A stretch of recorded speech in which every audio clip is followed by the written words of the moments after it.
I do need to correct that is not my name. Oh no! No, that's not my name. My name is Eilis. Eilis. What What did I say? You said Eilis. Eilis. Oh, Eilis. I'm Eilis. quite hurt. How Eilis. did you not Have know I been my saying name? this I'm wrong not the whole very- time? I thought, yeah. I don't know how I never noticed that. I guess you just say red alert when I come in. Yeah, I guess Code so. red. Code Red, yeah. Mm. I guess so, yeah. So welcome back to Code Red. Okay, we we can go do it again? again.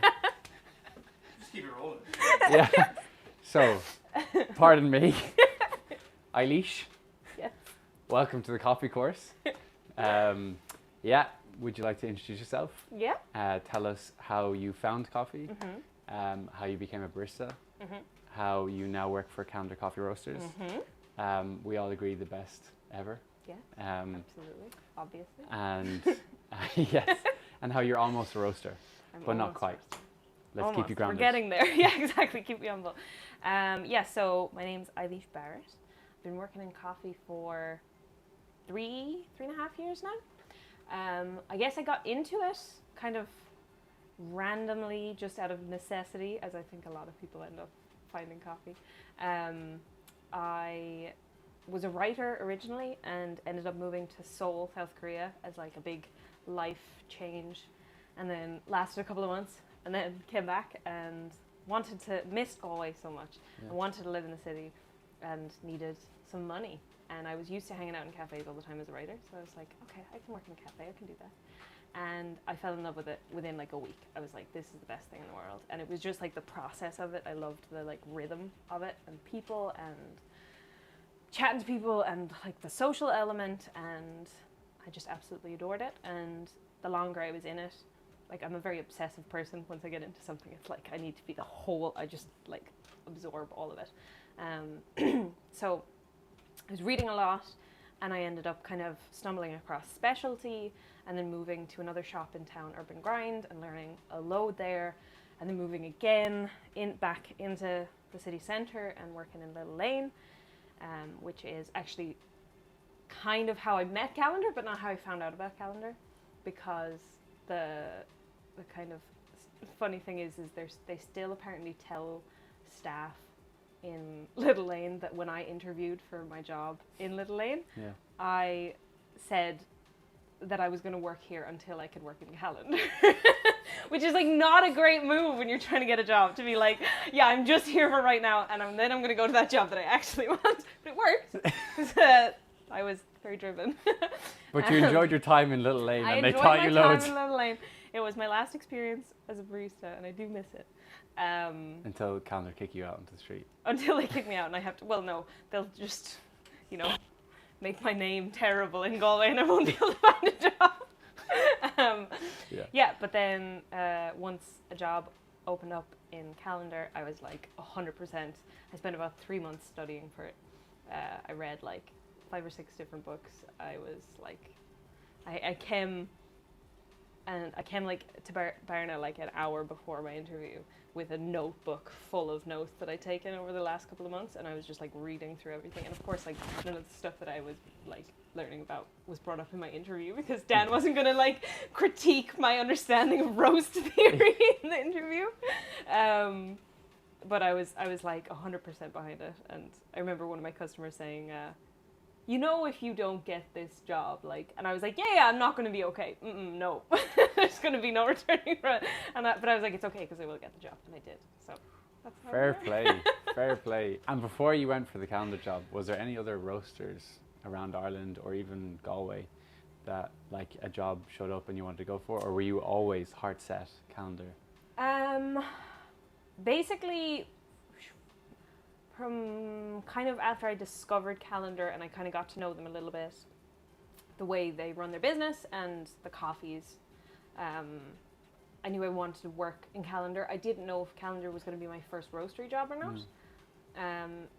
So obviously anytime like a roaster, any job in a roastery, it's like so mysterious and fun. Anything, I would think about it and I would like try to strategize. Okay, if I could do this, and I could move up here and I could do whatever. So there's like actually loads of fantastic roasteries around Galway, but it didn't feel like the right time. I knew that I needed more time to learn, and I was where I needed to be at that point to Mm. learn what I needed to learn. Mm. And then it just ended up kind of sinking together that like I probably would have moved like very like out of Galway very For soon a roaster. for like to work. Yeah. Yeah. My idea was that if I didn't get the job in Callender, I'd go to a different roastery, learn, and come back. And why, like, so I'm also in the coffee industry, as you may know, from Cali Coffee Bar. And I've been in the industry for a long time as well. But I kind of stayed in the cafe and coffee sort of service hospitality section. Yeah. What was it that made you want to like you 3 years is pretty extreme. Yeah. Like you really have gone like full on, Yeah, like you yeah, said. yeah. But why, Full like, throttle. you must have known from really, like, soon into the sort of your coffee career that roasting was what you wanted to do. Like, why straight? What was it about it? Because, like, before that, I presume you didn't have a lot of experience in a roastery. Yeah. So, yeah. Selfishness, kind of. Cool. I think when you're in a cafe environment, unless you're in a special circumstance, like you having your own cafe, being able to like do like you're always doing experiments, you're doing stuff like that. Like I would have been able to stay in that environment a lot longer because it would have fed into me more, and I would have got more me time to do like my fun experiments and learn. But I think to be a really good barista, like most of it's giving. It's just like giving. And like people don't want, the majority of people that are going to walk in the door are not going to want to know that you're experimenting with bloom temperatures. Do you know? They want coffee and they want good coffee and they want good chat and they want to feel good. And so I knew I could do that well, but I wanted it to be me time. I wanted Fair me enough. and coffee Yeah, me yeah. time. And I knew that I wanted to work in coffee permanently, and so I knew that like I couldn't be a barista, not in like in kind of the way I think at least Ireland, I think in a lot of places is set up. Yeah. Barista jobs are not sustainable Unless you go to permanently. Unless you move or you like open your own cafe. It's not really, you know, and I wanted it to be permanent, so I needed to find my way. And I figured that roasteries were a place where there's a lot of experimentation. Yeah.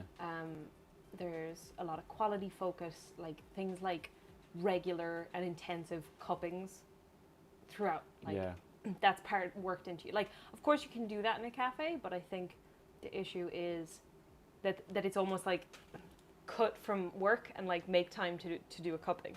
Whereas, you know, you're going to have to cup, so it's going to happen all the time in a roastery. And that's the kind of stuff that I want.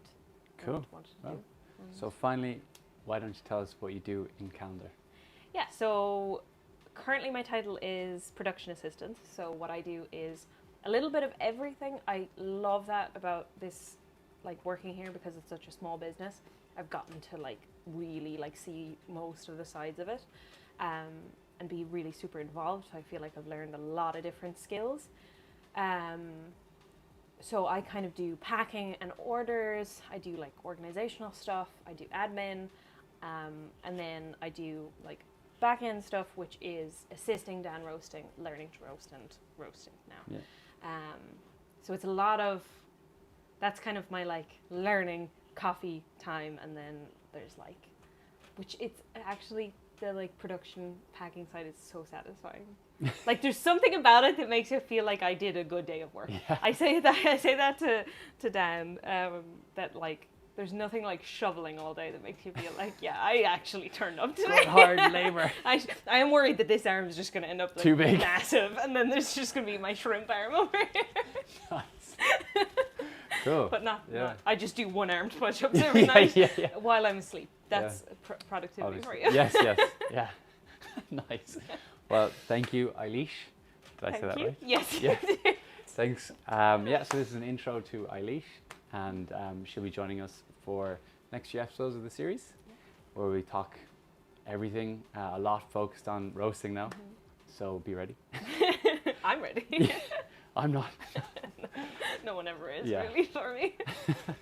Anyway, so thanks for coming, Thank you for having me. and to the next video.